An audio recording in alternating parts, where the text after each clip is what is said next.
बिस्मिल्लाहिर्रहमानिर्रहीम। मेरा नाम डॉक्टर मिराबिद है और मैं एज असिस्टेंट प्रोफेसर और इंचार्ज काम कर रहा हूँ institute of kidney disease Hyderabad medical complex में।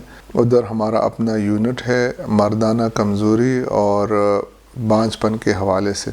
और यहाँ इवनिंग में मैं मोमन मेडिकल कम्प्लेक्स डबगरी गार्डन्स में, जहाँ पर हम कंसल्टेशन भी करते हैं, सर्जरीज भी करते हैं और इसके अलावा हम स्पर्म फ्रीजिंग करते हैं और IVF एक्सी जिसे आम फहम ज़ुबान में टेस्ट ट्यूब बेबी कहते हैं, उनका इलाज भी करते हैं। आज हम जिस टॉपिक पे बात करेंगे वो ये है कि अक्सर हमारे पेशेंट्स हमसे पूछते रहते हैं कि क्या मसाने की कमज़ोरी की वजह से मर्दाना कमज़ोरी हो सकती है कि नहीं।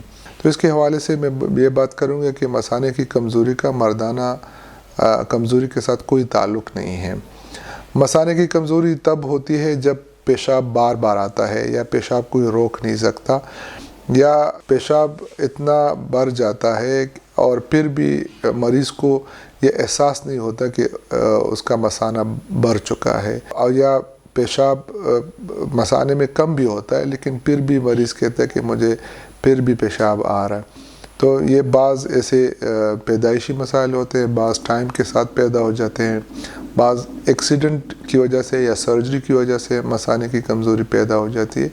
तो मर्दाना कमज़ोरी का डायरेक्टली मसाने की कमज़ोरी से कोई ताल्लुक़ नहीं। बाज़ मरीज़ हमसे पूछते हैं कि हमें पेशाब में मसाइल आ रहे हैं, तो क्या इसकी वजह से मर्दाना कमज़ोरी हो सकती है।